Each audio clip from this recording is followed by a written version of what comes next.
when it's time to leave. And this was one of the hardest things for me, was recognizing that my time was up with either was my circumstances, it was the people that I hung around, my environment, everything really. It just came to a point in my life where it was time to leave. And here's a little short story time for you. I remember in school and at my place of worship, both were predominantly white areas, and predominantly those were the demographics that went to both of those places. And especially coming from a person of color, a black person, not only black, but a woman as well, it suffocated me being in both of those places, because the people who I was hanging around, who I considered to be my friends, were people who could not empathize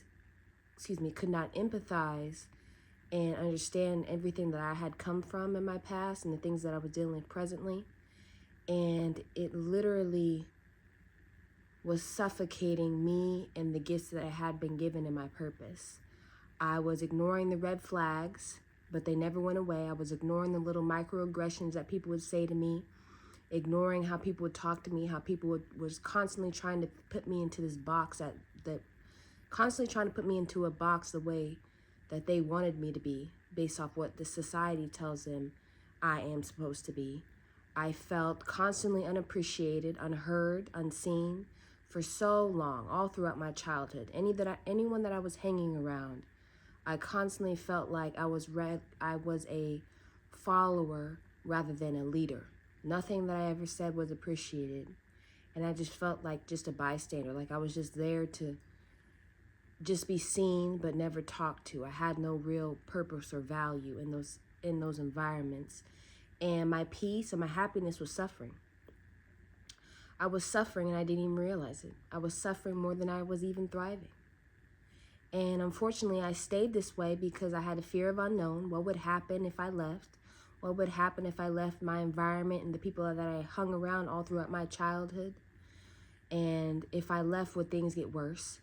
I was scared of the emotional attachment because I had known these people since I was 6, 7 years old. I grew up with people from kindergarten and hung out at their houses and had sleepovers, and I was really close to their family. And I felt like because I had known them for so long, it made it harder for me to step away and try to figure out myself. I felt a lot of guilt, felt obligated because I had known them for so long. Once again, playing into that history, who am I to take a step back and figure out who I am? And who am I that I start choosing me? Who am I that I just start choosing me in the aspect because I felt like I owed people my presence. I felt like I had to be there because of the history. Once again, as I just mentioned, I had a hope for the future. I always thought that maybe they'll change. Maybe the people in school will treat me better. Or maybe the people I was hanging around even outside of school will treat me better and to really start to value me and my opinions and who I am as a person. And we can just grow and we can have different perspectives and different mindsets, but still be empathetic and open-minded enough that we all listen to what everyone has to say, and that we just want better for each other, and that we really care about each other and love each other the way that it should be. And unfortunately, I never saw any of those things. And it constantly kept me in a box of the effect that I could not step outside of the box because I was worried about so many things would happen if I stepped out of my box and I didn't stay. And the sign that I felt when I needed to leave was I was emotionally and mentally drained. I felt like who I was as a person, I was not living up to it. And a lot of people who are people of color, especially black people, and then on top of that, you are a woman as well. Society is always trying to put you into a box, and when you don't fit that box, but you're too scared to step outside of that box and become who you are and who you have always been meant to be, it can be draining. because you are basically, in a way, living a lie. You're not who you say you are. And I compromise too much of myself, trying to make things work, and people pleasing. Oh, I am a recovering people pleaser because I have a real bad issue of people pleasing that I'm really trying to get over it. I compromise myself and things I wanted to do so much in my life because I was so worried about what other people thought, and just I would rather take the easy way instead of the hard way. I would rather take the easy way of just compromising rather than sticking up for myself and having an opinion and it being at least broadcasted. And I kept justifying people's actions, that the way they were treating me, especially in school, and how I felt, especially being a small group of Black people in my school. I felt outnumbered. I felt undervalued. I felt worthless.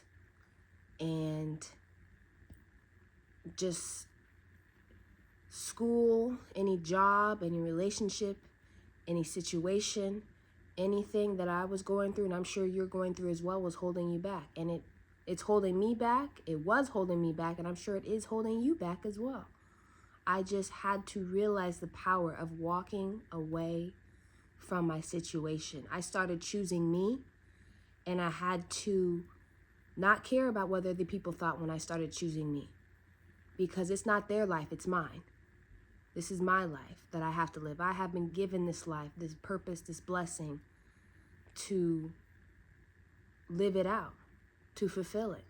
And when I started choosing me, it made better space for opportunities and people and my purpose and my gifts to be fully used and flow, because I was finally being authentically me.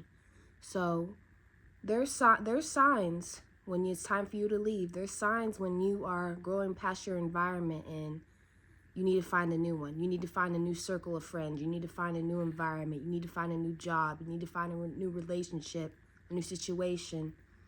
There's signs, and I just don't want you to feel like you're going through this alone, because I've been through it. So continue to start choosing you. Please choose yourself, and the blessings that come from choosing yourself are unsurmountable, without measure. You will be given and live a fulfilling life knowing that you are choosing you, no matter what anyone else feels, no matter what anyone else feels about you. So choose you. Please choose you.